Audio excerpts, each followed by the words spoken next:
Bienvenue dans scène créole et c'est un grand plaisir pour nous accueillir encore une fois pour un nouveau magazine. Aujourd'hui, nous pourrons amener au plus près la vie des gens qui vivent avec la démence et l'Alzheimer. Avec nos invités qui l'ont au plateau, le docteur Amina Sorefan, qui est psychiatre et présidente de l'association d'Alzheimer à Maurice. Bonjour docteur. Bonjour Nathalie, merci de m'avoir invité d'être là avec toi. Le plaisir est pour nous, docteur.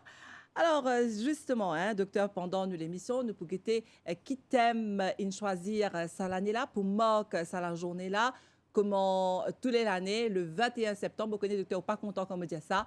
Tous les 21 septembre, c'est la journée mondiale de la lutte contre l'Alzheimer, mais c'est tout le mois de septembre, docteur, qui est dédié à la sensibilisation à sa condition de santé-là. Mais avant qu'il ne commence, justement, nous peut proposer nous get un reportage qui nous réalisé dans centre Jean Volbert de Chantilly. Il faut être capable d'oublier la porte que toilette était, il y a notre la chambre, donc nous besoin tout le temps être là pour veiller l'ordi.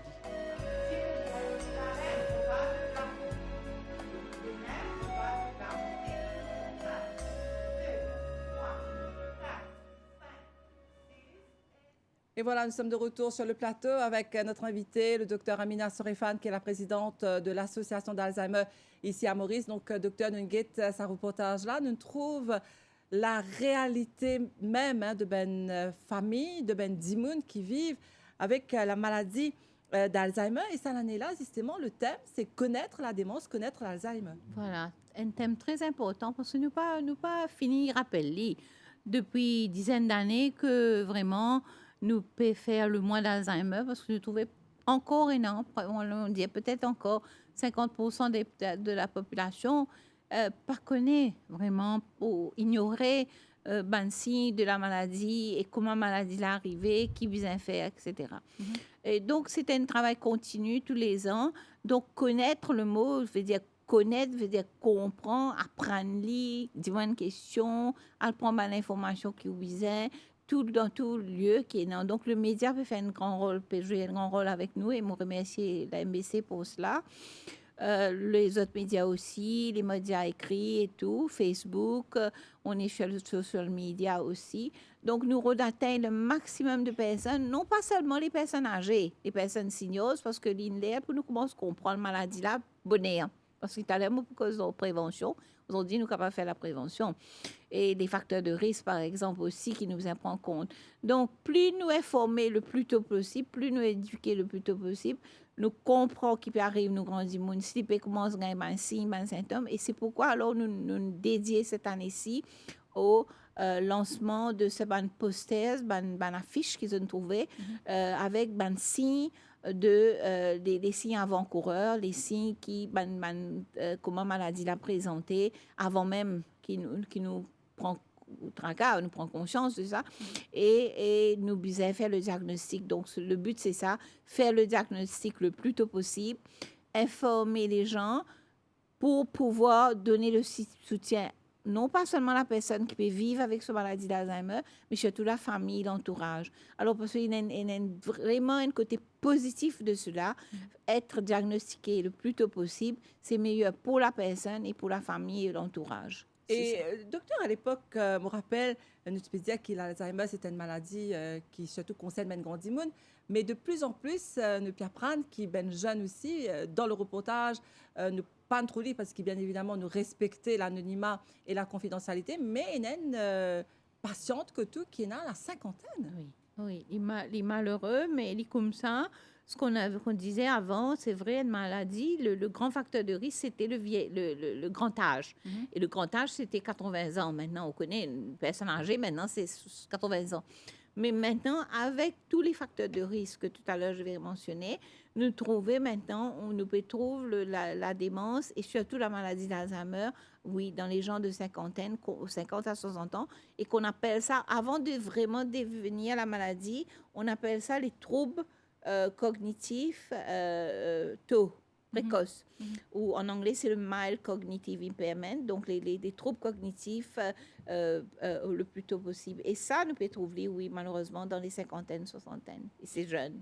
Alors, docteur Amina Serifane, ou la présidente de l'association Alzheimer ici dans Maurice, mais aussi psychiatre, existez-moi en tant que psychiatre qui ou constate l'Alzheimer ici dans Maurice?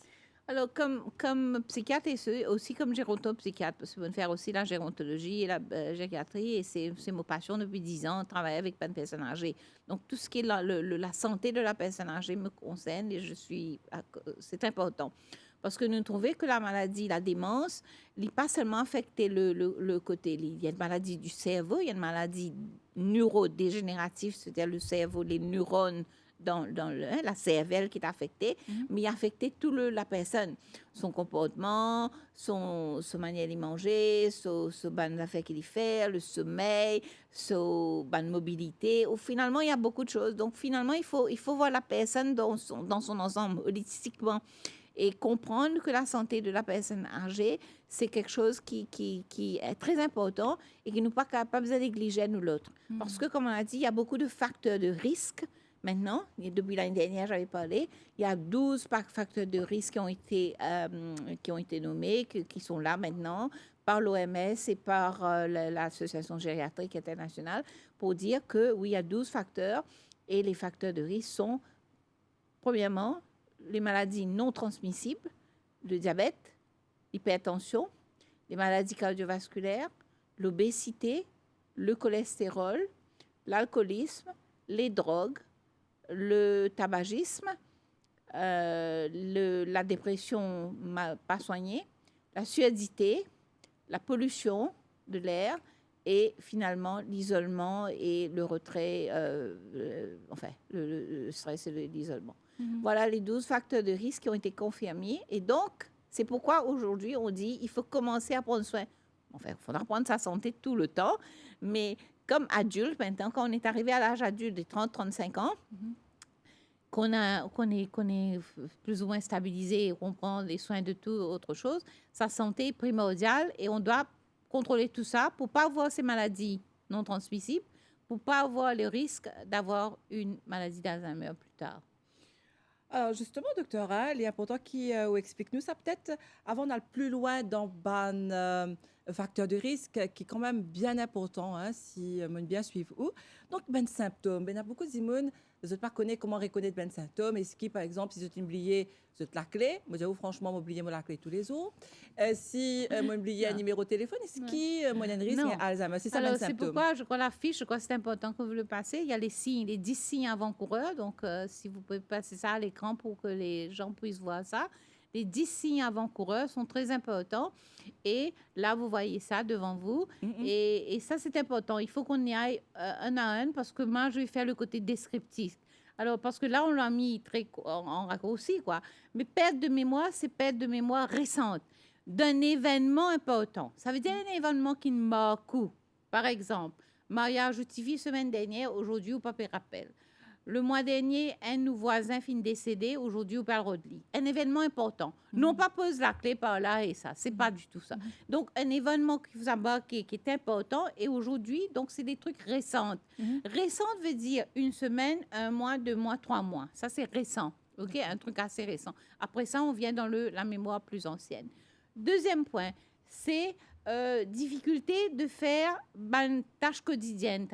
Madame disait, ou habituer lever 5h30, 6h, faire aux toilettes, ou faire la prière, ou préparer petit déjeuner, ou soit préparer manger, et puis ou mettre toutes les affaires en ordre, ou préparer pour le travail, ou rendre un travail, ou une classe où nous travaillons.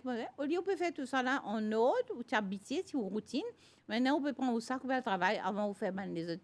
Ou pas faire toilette, ou pas préparer manger. Vous trouvez ou soit on rentre dans le travail, ou pas connaître qui commence avant, qui commence après. Troisièmement, vous continuez. Le troisièmement, c'est le côté de, comment je veux dire, par rappel, ban mot, le langage, exactement. Alors, le vocabulaire qui manquait, le mot. Donne-moi ces affaires-là. Au lieu de dire, moi, j'ai soif, j'ai besoin d'un verre de l'eau, donne-moi un verre de l'eau, s'il te plaît. Donne-moi ça, donne-moi ça, comme ça. Vous voyez, des mots, on ne retrouve pas les mots, le vocabulaire qui commence à manquer. Il ne manque pas de mots dans mes affaires. Quatrièmement, c'est le côté, la désorientation dans l'espace et le temps. À soir, une grand matin, la personne dit, lever au milieu de la nuit, pas le cuit manger, au lieu, vous comprenez? La nuit, donc c'est un revers de jour et nuit. D'accord. Très important, la désorientation et puis de l'espace-temps. Alors, peut lever, peut faire ça, ou soit peut lever, la journée, peut envie de dormir. Puis envie de faire des affaires, pas dormir. Vous comprenez? Tout, c'est renversé. Oui. OK? Cinquièmement, c'est le jugement altéré. Veut dire, on a ce bon sens, et puis non, ce logique va sensé. Il connaît pour prendre une décision, il dit non, il a ça qu'il m'a besoin de faire. Il n'est plus capable de prendre une décision. Ce jugement final altéré. Vous trouvez, il n'est pas capable de prendre la décision là. Sixièmement, c'est difficulté aussi de comprendre des trucs abstraits. Par exemple, un chemin là, bien fait, il montre une flèche droite, tourner. Là, il n'est plus comprend ça. Pourtant, il est intelligent et tout. Là, il n'est plus comprend que ce flèche peut monter, tourner à droite. Qui n'est arrivé. Vous trouvez? Donc, des trucs abstraits, coding, tout ça là, nous peut expliquer parce que ça qui peut arriver, le cerveau, ça qui ne peut pas les reconnaître, les trouver, oui, mais les interprétations, donc ça veut dire que le neurone est affecté, vous n'êtes pas capable d'interpréter les messages. Ils tendent, les trouver, mais ils n'ont pas fait sens. OK. Il n'est pas comme si, il n'est pas cohérent. Cohérent, il vient incohérent. OK? L'autre point qui est important, alors le septième, c'est trouver le côté, je ne vois pas le truc, on met les objets un peu partout. Par exemple, au pomperon ou la clé, ou à le garder dans le frigidaire. Oui. Ou soit on peut prendre les légumes qui vous fait acheter, ou peut le mettre dans l'armoire. Oui. C'est un peu bizarre. Mais le plus important qui nous tendait souvent, c'est de on prend ce porte-monnaie et on le garde partout. Et là, d'ordinaire, le porte-monnaie il est dans le sac, ou soit dans l'armoire, dans un tiroir, bien ça. Et la plupart du monde qui commence à avoir un problème de trouble ça, vous pouvez prendre votre porte-monnaie, vous le garde dans le frigidaire. Oui. Totalement. Ou soit vous le mettez à une place totalement dehors, c'est pas côté l'évier, et puis il commence à rodler une journée, il bouleverse ça. Vous voyez, les gars, ce ban d'affaires important. Ou soit il tient ce bague, ou soit se monte, il pose par là, et les papiers connaissent. Au lieu de mettre bien la place que tu t'es habitué dans ce tiroir. Alors ça vient. L'autre point qui est important, le huitième, c'est changement d'humeur, très important. Du monde a ce mood, il n'est plus, c'est un monde gentil, calme, paisible, il vient irrité, en colère, agressif, verbalement, il dit une bêtise. Alors changement d'humeur et changement de comportement. Il n'est plus ça du monde que tu connais là.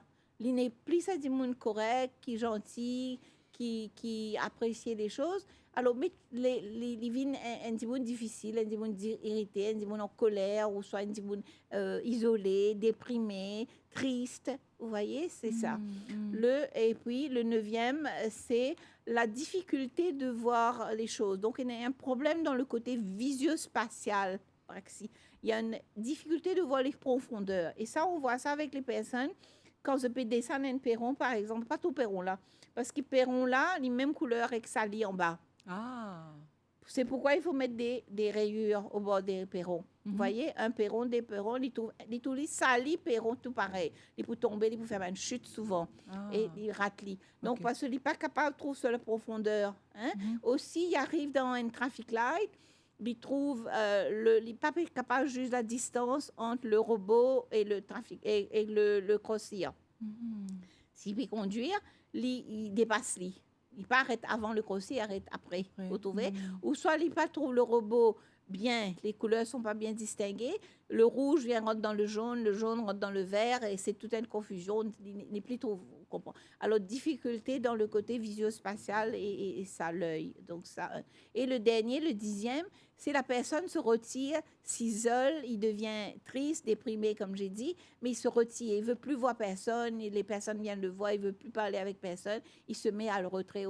Voilà les 10 signes avant-coureurs qui vont donner la maladie. Mais comprenez bien, les signes ne viennent pas tous ensemble, les 10 signes. Ah, quand même, docteur. Non. Les signes commencent 2 à 3. On peut commencer à voir. Le plus important, c'est la perte de mémoire récente d'un événement important. Deuxième, la désorientation. Et troisième, le vocabulaire. Les 3 premiers sont les plus importants. Mais on peut avoir les autres aussi. Et ça peut durer pendant 1 mois, 2 mois, 3 mois, 1 jour, 2 jours, on a un problème, et puis on est correct. Les problèmes, les signes viennent à petite dose. Vous voyez? Un jour, ça peut être la désorientation. Après 2-3 jours, tout est correct. Après un autre jour, c'est le problème de vocabulaire. Après 1 semaine, 2 semaines, c'est le problème de mémoire encore. Après 2 semaines, c'est le problème d'humeur. Vous voyez, les signes ne sont pas tous ensemble. C'est pourquoi les personnes doivent connaître les 10 signes. On doit tous connaître les 10 signes. Si on a une personne âgée qu'on soupçonne, on doit surveiller ces signes. Et si pendant 1 mois, 2 mois, 3 mois, on voit des signes qui se répètent, il faut venir voir le spécialiste, il faut venir faire le diagnostic. On va y revenir justement, docteur, avec vous. Encore une fois, me rappelez qui nous a invités aujourd'hui, le docteur Amina Sorefan, qui est psychiatre et présidente de l'association Alzheimer ici dans Maurice. Le docteur Sorefan, qui est aussi une spécialiste dans maladie en gériatrie, donc maladie des personnes âgées, enfin des grands immunes. Donc, nous pourrions venir là, docteur, et surtout pour expliquer nous qui fait important, qui nous aussi fait un diagnostic, nous pour le traitement, c'est un traitement qui, pour aller étape par étape, malheureusement, peine à guérison, docteur, pour dire nous l'italien dans l'émission. Donc, nous faisons une pause musique et nous revenons tout de suite après avec vous ici, le plateau.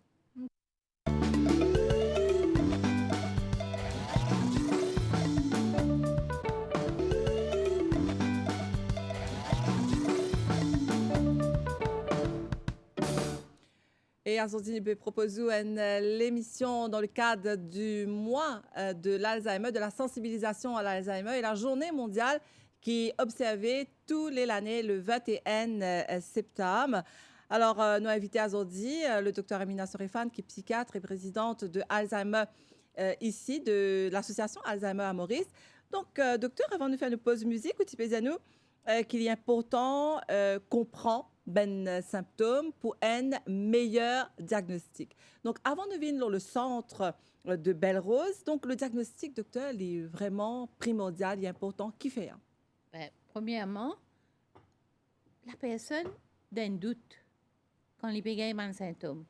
Il commence à perdre de mémoire, il commence à oublier, pas rappelle mal le mot, il peut avoir une difficulté dans l'orientation. On est tracassé. Parce que si on a un certain genre, on n'est pas pareil. Nous peut réaliser quand on a une intelligence, vous connaissez, on est éduqué, vous dites, mais il y a des choses qu'on peut faire correct là. Ou soit quelqu'un prêt avec moi, remarquer qui ne me pas trop bien. Et non, qui ne pas normal, mais ce n'est pas grave, allons consulter. Allez consulter pour avoir un diagnostic parce qu'il y a les autres maladies similaires. OK, on ne va pas pouvoir aller dans tous, mais les types de dépenses. Par exemple, comme j'ai dit, la dépression elle-même, l'anxiété, c'est bonne affaire qu'à soigner. Le manque de certaines vitamines, B12, folate, les problèmes de thyroïde, l'hormone qui est le glande qui est là, qui est les hormones. Vous voyez, il y a plein de choses. Alors, le bilan, quand nous faisons le diagnostic, c'est on prend l'historique. La personne vient avec tous ces symptômes. Donc, c'est pourquoi la personne qui accompagne, il dit à moi exactement comment les symptômes ont commencé. Ça prend du temps de faire un diagnostic. Et je dis ça et je redis ça, Nathalie, tu es au courant. Il ne faut pas banaliser la maladie d'Alzheimer. Il ne faut pas que tout le monde ne fait que dire que tu as Alzheimer parce que tu as un petit problème de mémoire. C'est une maladie sérieuse, c'est une maladie progressive. Il n'y a pas de guérison. Donc, c'est sérieux. Alors, il ne faut pas que n'importe qui donne un diagnostic. Il faut qu'une personne qui est spécialiste en la matière, qui connaît ce problème-là, qui va. Donc, c'est pour rassurer, premièrement, la personne. Il va voir un médecin spécialiste qui connaît, qui comprend la démence et l'Alzheimer, pour avoir un diagnostic précis. Et ça prend du temps. Donc, l'historique, les bilans sanguins. Il faut faire des tests, voir qu'est-ce qui manque, où il y a des déficiences, etc. Et puis, il faut faire le côté, le cerveau. Parfois, on a besoin de faire le IRM, le scan spécialisé du cerveau. Mais ce qui est le plus important dans tout ça, c'est faire un assessment neuropsychologique. Ça Donc, veut des dire quoi? tests. Alors là, pour voir la fonctionnalité du cerveau. Tous ces 10 signes que j'ai mis là, il y a des questions précises. Donc, il y a tout un ça avec le neuropsychologue pour voir quel genre de type de mémoire vous perdez, depuis combien de temps, quels sont le langage, quel niveau de perte, quels sont les troubles, les travaux exécutifs que vous ne pouvez pas faire, quel est votre niveau de désorientation. Chaque ces 10 paramètres qu'on vient de parler dans les signes, on doit évaluer. Et c'est un neuropsychologue qui connaît faire un bilan neuropsychologique, cognitif, qui va me donner ça.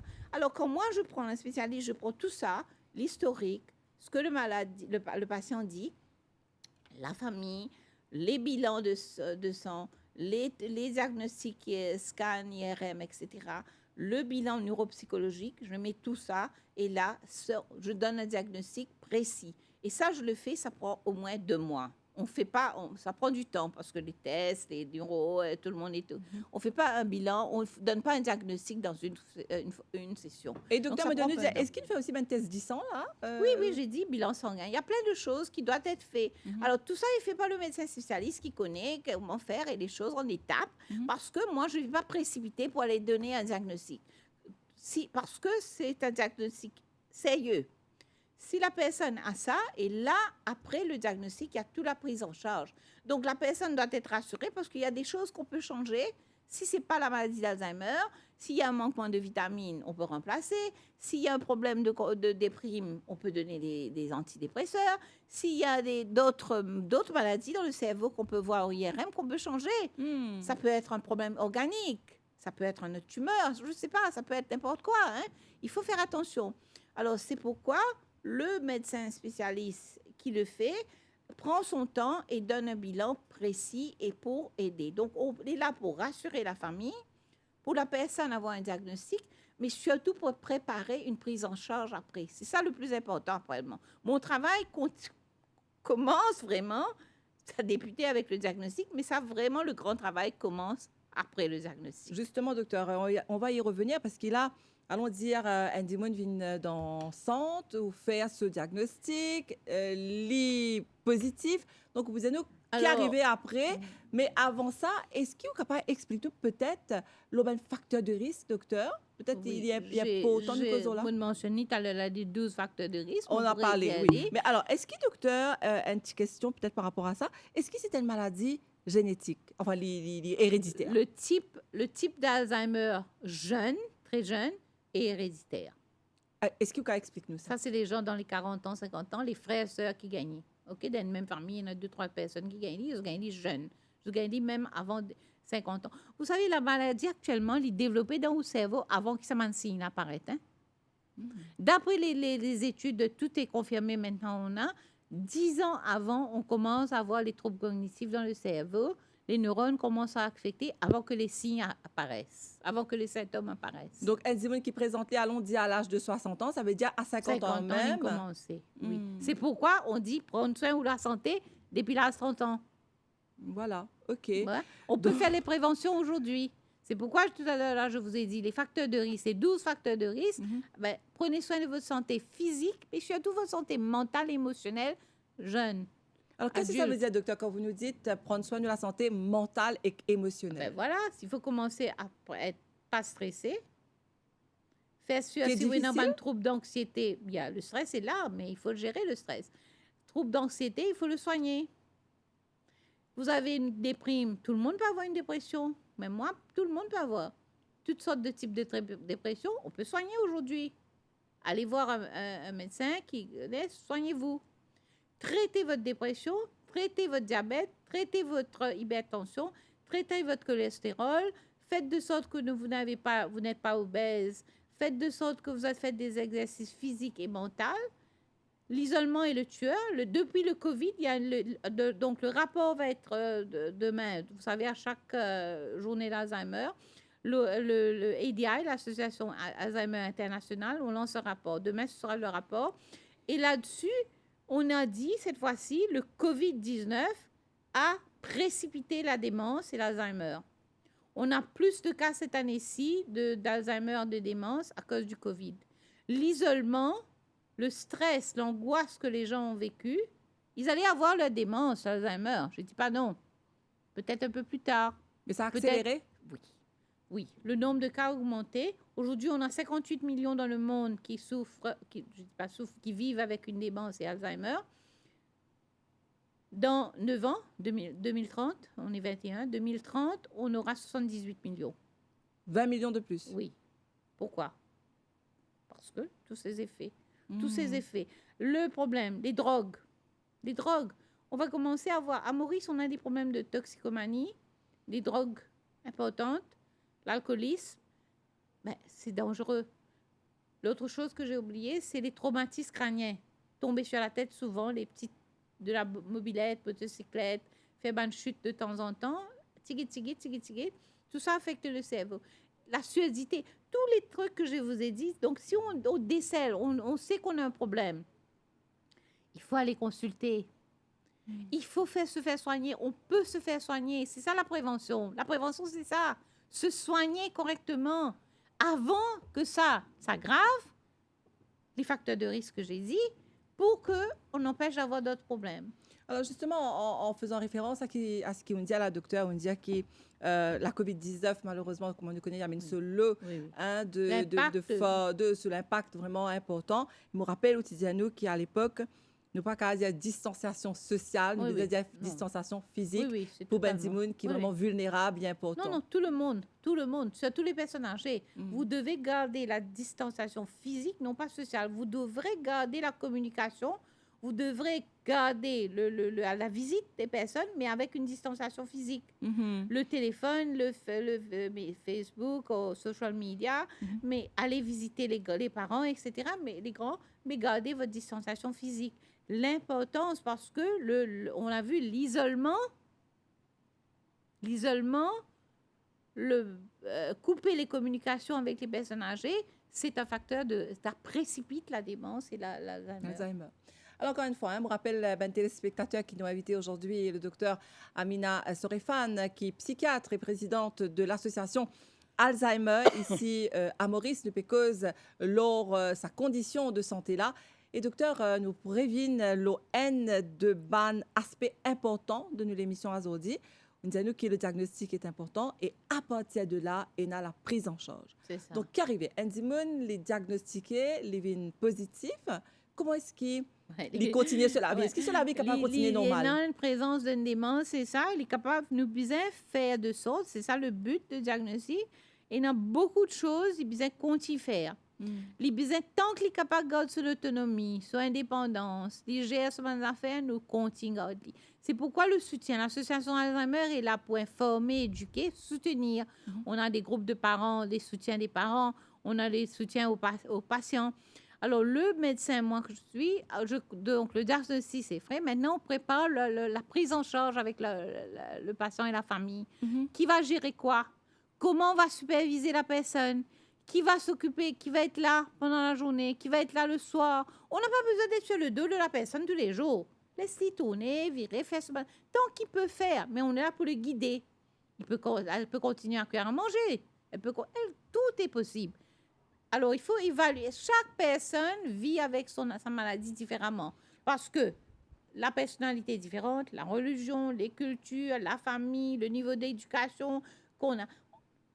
J'ai vu des milliers de cas, chaque Alzheimer est différent. Il n'y a pas une recette pour tout le monde. Donc, c'est pourquoi l'accompagnement individualisé, nous, on est centré sur la personne et la famille.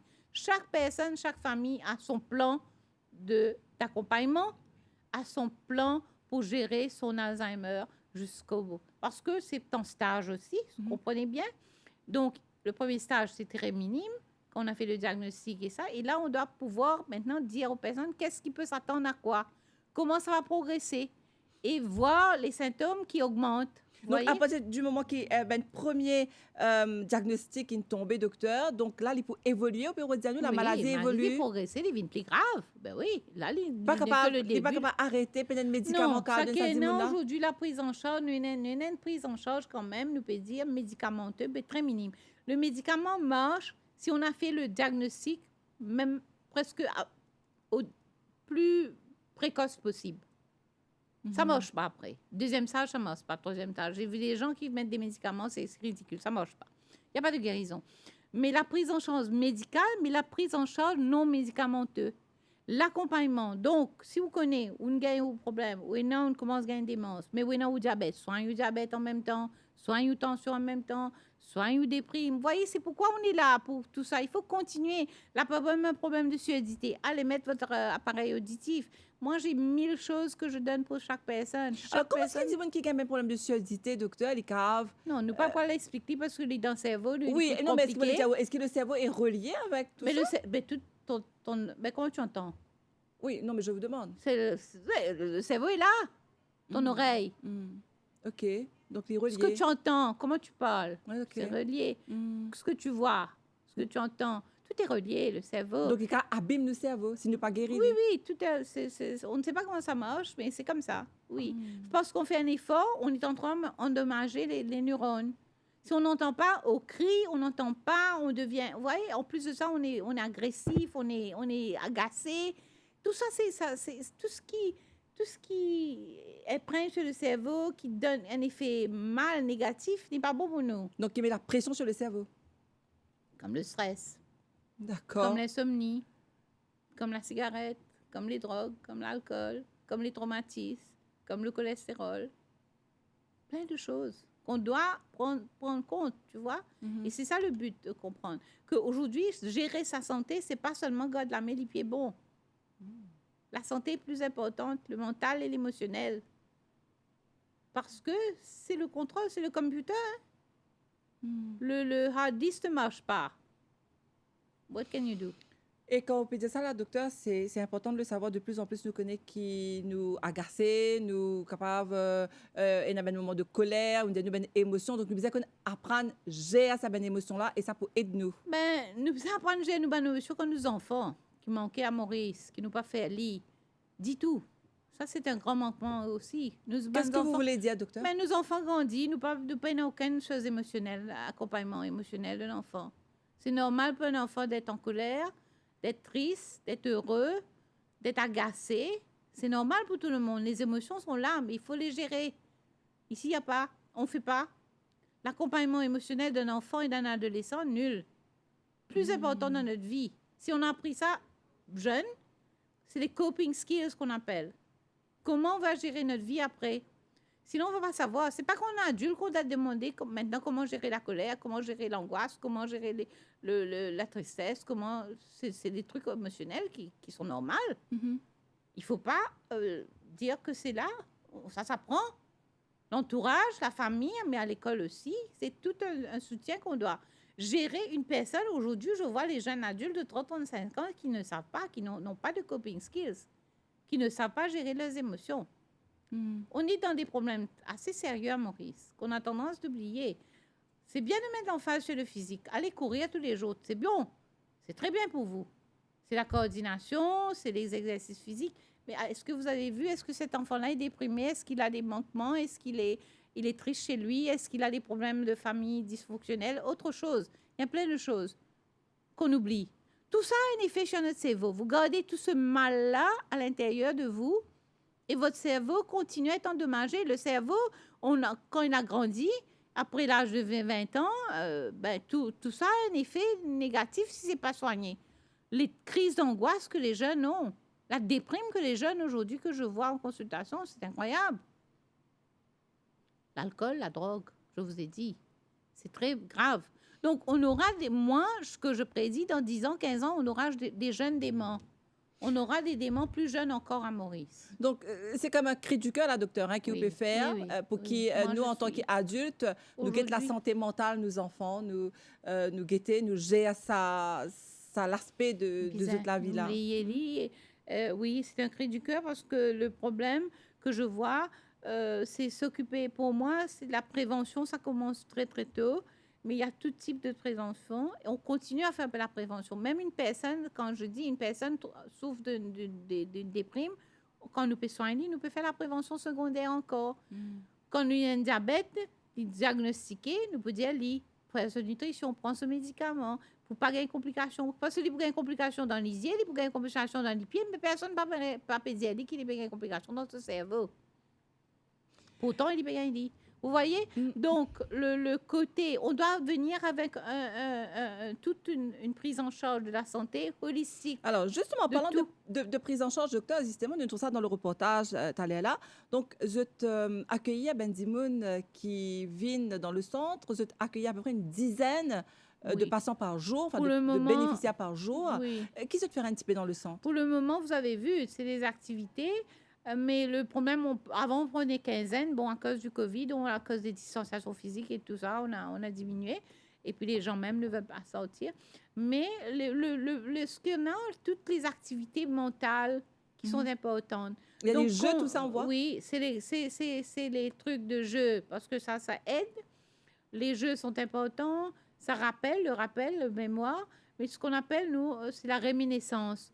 On retourne dans le passé aussi. La personne, comme je dis, chaque personne dans son passé revoit les photos de famille, revoit les activités qu'on faisait, lire avec lui. Vous voyez, chaque personne. Et là, ça, on ne sait pas comment, mais ça, comme si ça reallume les neurones. Et la mémoire, c'est ça. On garde aussi tout le côté indépendance de la personne. On le laisse s'occuper de lui-même. Il va aux toilettes, il prend sa tasse de thé, on est à côté pour l'accompagner. Tant que tu peux manger par toi, tu manges. Tant que tu peux prendre ton thé, tu vas aux toilettes, on te montre, tu dois te mettre propre et puis tu vas te laver les mains et tout. Vous voyez, tout ça, il faut continuer. Faire la marche, l'exercice physique est important. Vous faites ça chez vous? On a vu ça dans le reportage. Le yoga. Ouais. L'exercice physique, surtout pour les personnes âgées, il faut marcher sur une ligne droite. La coordination du cerveau, parce que c'est ça le bout du cerveau qui est le milieu. Faire la personne marcher en ligne droite pendant 30 minutes ou 15-20 minutes, 2 fois par jour. Aller et venir, si on a une cour ou un corridor ou un truc comme ça. Donc, marcher correctement, garder la balance, la coordination, tout ça aide le cerveau à se remettre en ligne. Faire la respiration, apprendre à respirer correctement pour aider le cerveau.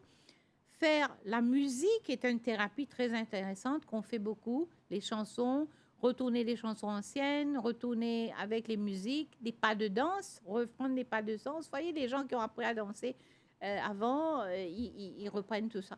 Donc, tout ce côté qui donne la balance, la coordination, des petites choses. Donc, on monte tout ça. La personne fait des activités une journée. Il y a le repos, il y a tout ça. Mais en même temps, la famille aussi apprend cela. Donc, quand la personne n'est pas au centre, il est à la maison, il pratique ses activités tous les jours. Et vous voyez, ça aide la personne à se calmer, à se déstresser. La colère diminue, le complètement retourne à la normale, il n'y a pas d'agitation. Au lieu de donner des médicaments, parce que les médicaments, on peut donner parfois, on le donne. Si la personne a des troubles de sommeil, la personne est angoissée, irritée, est un peu en colère, on peut le calmer. Mais on lui donne des médicaments pour 1, 2, 3 jours, une semaine. On va mettre la personne sur des somnifères ou des antipsychotiques ou des tranquillisants pendant des mois et des mois, qui se fait malheureusement encore à Maurice. C'est triste, mais il y a des gens qui le font. C'est trop facile de donner des pilules dans les homes. Donner une pilule, laisser dormir. Ça, c'est le worst thing. Arrêter de communiquer avec la personne, c'est le danger. Vous allez faire la maladie progresser. La communication est très importante. Que ce soit verbal ou non verbal. On doit se mettre comme on est là, même niveau. On regarde la personne et on dit des mots, des phrases de 3 mots. Très simple. Tu veux quelque chose? Tu as faim? Est-ce que tu veux te changer? Vous voyez? C'est tout.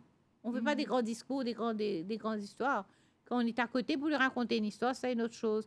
Mais les instructions doivent être simples parce que le langage, le processus, l'apprentissage, le code dans le truc, les neurones, ça manque. Il y a des problèmes dans le décodement. Alors, vous voyez, il y a plein de petits trucs qu'on fait, qu'on montre aux patients, mais surtout qu'on apprend aux parents. Malheureusement, comme j'ai dit, on est petit, on est un petit centre, on est juste à Belle-Rose, on essaye d'avoir des moyens. On a essayé, on essaye toujours d'avoir un lieu plus grand. On a demandé d'avoir où on pourra bâtir un centre, un centre important où on pourra accueillir une trentaine de personnes par jour. Mais cette information, cette éducation, aller vers les gens, faire de sorte que tout le monde comprend qu'on peut vivre avec sa maladie d'Alzheimer correctement jusqu'au dernier jour. La maladie va progresser. Au 3e stage, ça va être très difficile. Pour la famille, c'est très difficile. L'accompagnement, la personne arrête de manger, arrête de parler, arrête de bouger. Il se met au lit, il va être gravataire. Et là, c'est les derniers moments et il va avoir des complications. Il va mourir d'une infection, des escarres ou des trucs d'une pneumonie. On ne meurt pas de son Alzheimer au début. On meurt des complications d'autres choses, des infections. Infections respiratoires, infections urinaires, des escarres, comme j'ai dit, la malnutrition. Vous voyez, tout ce Donc, c'est côté-là. important de traiter ce que vous disiez tout à l'heure. La prévention est importante pour pouvoir justement donner une meilleure qualité de vie Voilà. à la personne. Voilà. Et docteur, nous arrivons presque à la fin de l'émission déjà. Oui. C'est presque fini. Donc, allons-y, il y a Bendimoun qui a payé cette émission-là. Là, en ce moment, j'ai envie de prendre contact avec Oui. le centre à Belle-Rose. Donc, c'est dans la cour du couvent de Belle-Rose. Me trouver un numéro de téléphone, le 800 1111. Ça, c'est le numéro, la hotline. Et puis, il y a notre numéro, le 466-0731. On est là le matin, la secrétaire est là de 8h30 à 2h30. Le centre de jour est ouvert lundi à vendredi. Donc, on peut drop in, on peut aller visiter, on peut venir voir, on peut venir prendre des informations. On est sur notre website, le alzheimer-mauritius.com. On est sur Facebook, Alzheimer Mauritius. Donc, il y a le numéro de contact, il y a le mail, il y a tout. Prendre contact avec nous, venir voir, venir s'informer et voir. Vous pouvez joindre, être membre de l'association. Ce n'est pas beaucoup, c'est 200 roupies. Et de ça, vous allez avoir droit au service. Même si votre parent ne vient pas au centre pour les activités, il ne peut pas venir, vous êtes loin et tout, vous pouvez venir, vous, comme parent, venir participer au groupe de soutien, téléphoner pour prendre des informations, écrire des mails, prendre contact sur Facebook, enfin, d'autres moyens. On essaye de donner le soutien le maximum, mais l'important aujourd'hui, Tanali, c'est faire connaître la démence, faire connaître qu'est-ce que c'est la maladie d'Alzheimer, parce qu'on est arrivé au stage aujourd'hui, parce que le nombre de cas augmente, on vieillit, mais on a beaucoup de maladies non transmissibles à Maurice. On a beaucoup d'autres facteurs, les problèmes sociaux à Maurice qui sont là, immenses. Tout ça va avoir un effet négatif sur le cerveau. Le cerveau a besoin d'être aéré, d'être libre. Donc, le plus tôt qui nous prend compte tout ce qui peut nous, le mieux c'est pour la personne, mais aussi pour la famille. En tout cas, merci beaucoup, docteur Amina Sorefan. Me rappelle encore une fois, qui est psychiatre et vous êtes la présidente de l'association Alzheimer à Maurice. Peut-être un dernier mot avant de terminer, que vous envisagez à nous? Mais moi, je vous dis la première chose, je sais, ça fait capable du monde penser d'y faire peur, du monde penser qu'il y a une affaire normale qui dit monde ça, qu'il y a une maladie Alzheimer. Non, c'est pas normal. Il faut pas banaliser. Il ne faut pas stigmatiser. C'est une maladie qui est combien de monde 100 ans pendant la démence Alzheimer. Donc, c'est une maladie comme n'importe quelle maladie.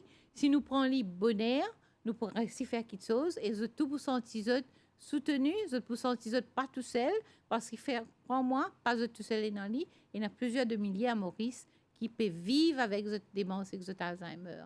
Donc, nous là pour aider. Et avec un peu de patience, un peu de compréhension et surtout l'amour, l'affection qu'ils donnent aux grands immunes, ça peut aider tout. Merci beaucoup pour être là. Merci, docteur Amina Sorefan. Merci à vous d'avoir répondu à notre invitation. Et Modiaou, merci. On suit cette émission-là ici, l'Océan Créole. Nous donnons rendez-vous très bientôt pour un nouveau magazine.